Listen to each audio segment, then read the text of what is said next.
Nick Aldis is with Paul Heyman, and Heyman looks over the contract that he had Nick Aldis draw up for Gunther to officially sign to SmackDown.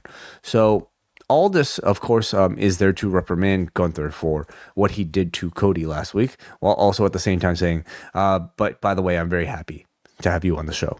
So no punishment really. Like, in fact, he gets a contract out of it all. So they are, of course, interrupted by Cody walking out to the arena, which Gunther is not too happy about because this is supposed to be his moment. So Cody is in the arena. He calls Gunther out immediately, and instead he gets Paul Heyman. Paul Heyman is asked about whether or not he is an advocate for Gunther.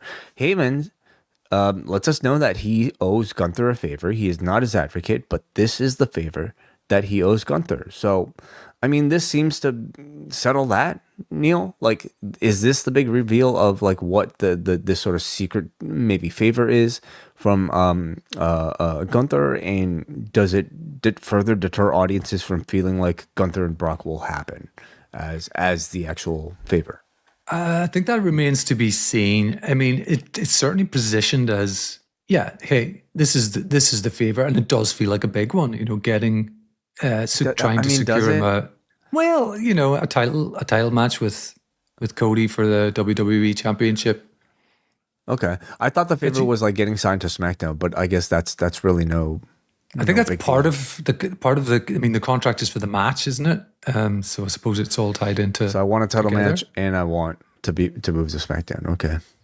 Well, Jacob Fatu got all of that without Paul Heyman, I guess. Yeah. Okay. Anyway, can't always get what you want without some help. Okay, but I did. By the way, I kind of liked the slightly novel use of production here when they were. Cody's entrance begins for us, the TV viewer, on the TV screen in the office.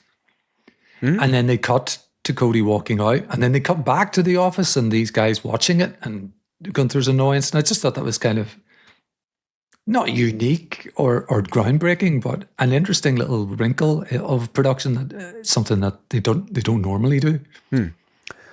So yeah, do you have any sort of like further thoughts on maybe Brock and the whole idea of him, whether or not he's actually retired? Just of note is that they did move him to the alumni section of WWE.com. Yeah, which of late, of course, has been a signal that someone has gone from the company. So it would be somewhat poor taste of them to do that if he's not, because we've had some real releases of late. But we'll see how it pans out. The company is not above reproach. We know that. All right, we shall see. I did, but I think I've told you this. I did buy into the retirement at Mania, the X sign and stuff. Mm-hmm. As time has passed, I'm much more on the fence about all of that. We shall see. So Paul Heyman kisses up to Cody, and it shows him a contract for his match with Gunther. He says this match is not for Jacksonville. It's not even for the U.S. It is for Turin, Italy, at Clash in Italy, to which the crowd chants USA, USA. Heyman tells Cody if he wants Gunther's signature on the contract, he has to get it from Gunther directly. Cody says he's going to get serious and asks Heyman if he is out of options since Brock, Roman, Punk have all discarded him. Heyman says he's not the one out of options and says sooner or later they all need the wise man. So what did you take from this very suggestive and cryptic line? Yeah, this plays somewhat more into what you were just talking about, I think. Like, I mean, Heyman as an on-screen character very rarely projects such confidence unless there's something up his sleeve. And of the options that we heard about, that Brock had retired, Roman has left him, that Punk has left him, who is there?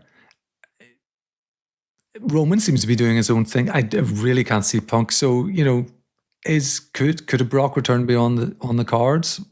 We just have to wait and see. And I think that's, as I say, that plays into what you talked about a little earlier on. It looks like Heyman has some sort of card up his sleeve that he wants to play.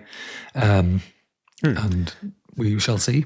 See, my read on this was more about whether or not they might be teasing a Cody Heyman pairing.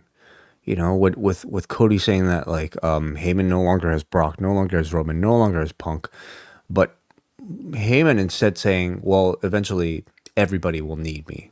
You know, you're the one out of options, Cody. So when are you going to ask me for my services? Is almost the way I took it. But I mean, maybe I'm done at this point predicting any sort of Cody heel turn, which clearly I mean they really should not do. So at this point, any thoughts on that? Yeah, it is an interesting thought because we think if this match happens and it seems to be set for Clash in Italy, I would put my money at least on Gunther winning the title. Yeah. And at that point, then you need a creative direction for Cody.